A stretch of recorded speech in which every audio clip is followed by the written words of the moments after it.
Iran की जानिब से भी ये कहा गया, ईरानी सदर की जानिब से बयान दिया गया कि मुफाहमती याददाश्त की तमाम शिक़ें हमारे मफाद में हैं। उम्मीद है कि ईरान अमरीका मुज़ाकरात के नताइज जल्द सामने आ जाएंगे। ईरानी सदर मसूद पेज़ेश्कियान की जानिब से ये उम्मीद ज़ाहिर की गई। उनकी जानिब से कहा गया कि ईरानी अवाम और हुक्काम के इत्तेहाद ने दुश्मन को मुज़ाकरात की टेबल पर आने पर मजबूर किया है। हमें किसी सूरत इस अजीम कामयाबी को ज़ाया नहीं होने देना है। इसी हवाले से बात करेंगे। सईद काजी साहब ने हमें ज्वाइन किया है। बहुत शुक्रिया सर आपके वक्त का। कहिएगा, आज के दिन के हवाले से पाकिस्तान ने बिलाखिर कोशिशें करते हुए दोनों वफूद को, दोनों ममालिक को, दोनों पार्टीज़ को एक टेबल पर बिठा दिया है। हाँ, ये एक बड़ी लैंडमार्क ये अचीवमेंट है और जो एक लिहाज से एक तारीख बनी है इसमें, हमें अंदाज़ा तो था कि इसी समझ जाएंगी चीज़ें, क्योंकि बहुत ज़्यादा ओवर एस्टिमेटेड थी जो मिलिट्री माइट थी अमेरिका की। मगर लोग जानते थे कि वारफेयर बदल चुका है और साइंस और चीन की एंट्री और फिर रशिया, फिर खुद ईरान ने जिस तरीके से इसके बुरान से निकाला है, ये बड़ा रिमार्केबल है। और सबसे ज़्यादा पाकिस्तान का जो रोल इसमें आया है, अब तो खुल के जो इंडियन कमेंटेरियट है वो बात कर रहे हैं, और ख़ास तौर पर क्रेडिट जो है वो फील्ड मार्शल साहब को दिया जा रहा है आलमी तौर पर कि जी किस तरह से उन्होंने पुल आउट किया इसको। तो बहरहाल ये बड़ा इम्पॉर्टेंट है, बहुत अच्छा है। और ख़ास इसमें जो अहम बात है वो ये कि कट डाउन टू साइज हुआ है। मुकम्मल अमन तो शायद ना हो, क्योंकि इजराइल हमले करता रहेगा लेबनान पे और ये इस तरह से वार एंड पीस इकट्ठा चलेगा। मगर सबसे बड़ी बात यह है कि इजराइल आइसोलेट हो गया है और जो उसकी ताकत थी, एक शदीद दबाव है अवामी भी अमेरिका के अंदर, यहाँ तक कि गालियाँ तक देनी पड़ी ट्रंप साहब को। तो इस हद तक हालात थे।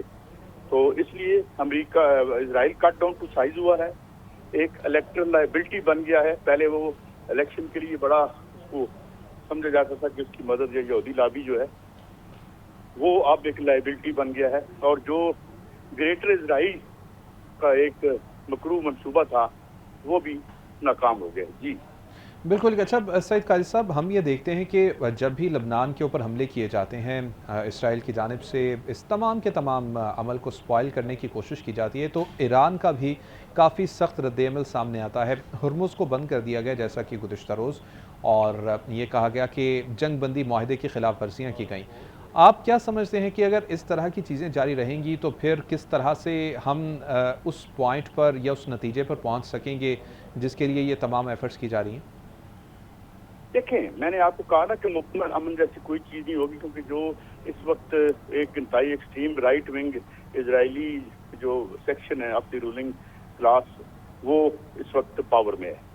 दूसरी बात यह कि जो नेतान्याहू है, नेतान्याहू कभी भी नहीं चाहेगा कि जंग बंद हो, क्योंकि जंग अगर बंद होती है तो उसका पॉलिटिकल सिर्फ ये कि वो पॉलिटिकल कैरियर खत्म हो जाएगा, बल्कि ये भी कि वो जेल में भी जा सकता है। तो करप्शन के चार्जेस हैं, वो एज अ पीएम फेवर देता रहा है लोगों को, तोहफों की शक्ल में रिश्वत देता रहा है मुबैना तौर पर। वो तफ्तीश हो चुकी है और उसके सामने तफ्तीश होना है, तो वो एक जंग की कैफियत जारी रखेगा।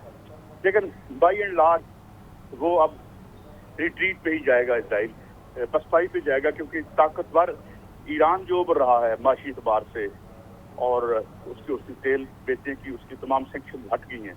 तो बहुत बड़ा प्लेयर इस एरिया में इमर्ज कर रहा है ईरान, जो कि जियो पॉलिटिक्स को तब्दील कर देगा। जी बिल्कुल ठीक है। अच्छा काजी साहब, एक और स्टेटमेंट डोनाल्ड ट्रंप की जानिब से दे दी गई। उन्होंने कहा कि हम दोबारा से हुर्मुज़ को कंट्रोल कर लेंगे, हम दोबारा से हमले करेंगे अगर हमें अपना जो हम हासिल करना चाहते हैं अगर इन मुज़ाकरात से वो हासिल ना हुआ। आप समझते हैं कि अब इस तरह की कोई सूरत हाल पैदा हो सकती है, या वाकई वो मिलिट्री माइट मौजूद है कि जिसके हवाले से डोनाल्ड ट्रंप बार बार बात कर रहे हैं? देखिए, ये बात तो अब खुलकर सामने आ चुकी है कि जो अमेरिका की जो फौजी ताकत है वो 20वीं सदी की जंग के लिए मौजूद थी। जो 21st सेंचुरी की जो जंग जो है उसको बदल के रख दिया है। अब ये जंग इंजीनियर्स की होती है और उसमें जो है वो बैलिस्टिक मिसाइल्स इस्तेमाल होते हैं, تو وہ اب بالکل ہی بدل گیا ہے سب کچھ. تو اس لیے وہ جو بحری بیڑے تھے وہ اب لائبلٹی بن گئے ہیں, وہ ٹارگٹس بن گئے ہیں. وہ اتنا بڑا بحری بیڑا آپ کھڑا کریں گے تو آج کے دور میں جب اتنے لیتھل اور ماک 5 ماک 6 کے جو میزائل ہیں وہ تو اس کو نشانے پہ لے لیں گے. سو دنیا بدلی ہے, وار فیئر بدلا ہے. پہلے ہم نے بدلا سندور میں, ہم نے بتایا کہ جنگ اب ایسے نہیں ایسے ہوگی, اور اس کے بعد ایران نے. جی ٹھیک ہے. اچھا قاضی صاحب, آپ نے جیسے کہا کہ اسرائیل کا کردار ایسا ہی رہے گا اور یہی اس کے حق میں ہے کہ وہ جنگی صورتحال کو بنائے رکھے, تو پھر آپ یہ سمجھتے ہیں کہ ایران کو ہی پیشنس کا مظاہرہ کرنا پڑے گا, اور ایکسٹریم لیول کے اوپر جس طرح سے ایران کی جانب سے سٹیٹمنٹس دی جاتی ہیں یا جس طرح سے ایران کی جانب سے اقدامات کیے جاتے ہیں, اس سے ایران کو ایک لیول نیچے آنا پڑے گا, تھوڑی نرمی دکھانی پڑے گی ایران کو بھی؟ بالکل ایران کو نرمی دکھانے کی ضرورت نہیں ہے. ایران ایک کلیئر ونر کے طور پر ایمرج کیا ہے, اور یہ جو معاہدہ ہے اس کی ڈیٹیلز بول بول کر بتا رہی ہیں کہ اس میں ایران کو فتح مندی ہوئی ہے. ایک فاتح ملک کے طور پر یہ اس معاہدے میں جا رہا ہے.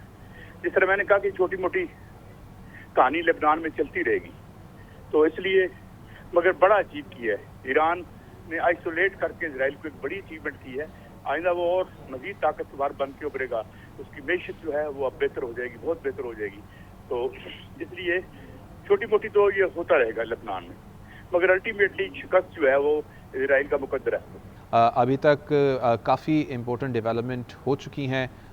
دونوں جو ممالک ہیں ان کے وفود تکنیکی سطح پر مذاکرات شروع کر چکے ہیں. ایک بیٹھک ہوئی ہے امریکہ اور ایران کی, اور اس کے بعد اس کے اندر کیا گفتگو کی گئی ابھی وہ چیز منظر عام پر نہیں لائی گئی ہے, لیکن یہ بات بہرحال ہے کہ ایک ملاقات دونوں ممالک کے وفود کے درمیان ہو چکی ہے. اس کے بعد دوسری اہم ڈیولپمنٹ یہ ہے کہ کمیٹیاں بنا دی گئی ہیں جو کہ ٹیکنیکل سطح کے اوپر مذاکرات کو آگے بڑھائیں گی.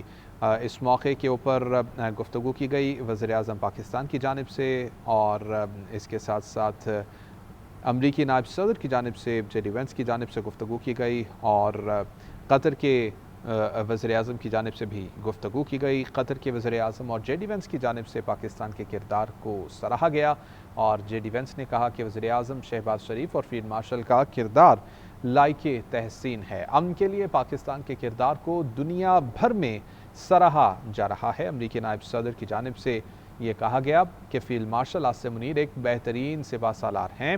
امریکی نائب صدر کی جانب سے گفتگو کرتے ہوئے یہ کہا گیا کہ مشرق وسطی میں امن کا قیام ہماری اولین ترجیح ہے. ان کی جانب سے یہ بھی کہا گیا کہ ہم مستقبل کے لیے مزید بہتر کام کرنا چاہتے ہیں. امریکی نائب صدر کی جانب سے یہ گفتگو کی گئی. وزیر اعظم شہباز شریف کی جانب سے کہا گیا کہ صدر ٹرمپ کا متحرک قیادت کے لیے میں شکر گزار ہوں. صدر ٹرمپ کی بصیرت کے نتیجے میں ہی آج یہ ملاقات ہو رہی ہے. فیلڈ مارشل سید عاصم منیر کا مذاکرات کے لیے کردار اہم ہے. ہم مل کر دنیا میں اتحاد قائم کر سکتے ہیں. وزیر اعظم پاکستان کی جانب سے یہ تمام پوائنٹس جس کے اوپر گفتگو کی گئی. اسلام آباد مفاہمتی یادداشت پر عمل درآمد کا لائحہ عمل آج طے کیا جائے گا. پاکستان امن کا نگہبان بن چکا ہے. پاکستان نے اسرائیل کی سپوائلر کوششوں کو ناکام بنایا ہے. جمعے کے دن یہ پہلی ملاقات ہونی تھی جس کے اندر شرکت کرنے سے ایران کی جانب سے منع کر دیا گیا تھا کیونکہ اسرائیل کی جانب سے لبنان میں حملے کیے گئے, جس کے بعد ایرانی وفد کی جانب سے کہا گیا, ایران کی جانب سے کہا گیا کہ وہ مذاکرات کے عمل کا ابھی حصہ نہیں بنیں گے کیونکہ جنگ بندی معاہدے کی خلاف ورزی کی جا رہی ہے. پھر محسن نقوی کو یہ ٹاسک دیا گیا, وہ ایران کے دورے پر گئے, ان کی جانب سے بات چیت کی گئی, معاملات کو آگے بڑھایا گیا, اور اس طرح سے ایران کا وفد سوئٹزرلینڈ روانہ ہوا. اور آج کی اہم ڈیولپمنٹ یہ ہے کہ وفود کی سطح پر امریکہ اور ایران کے درمیان ملاقات ہو چکی ہے.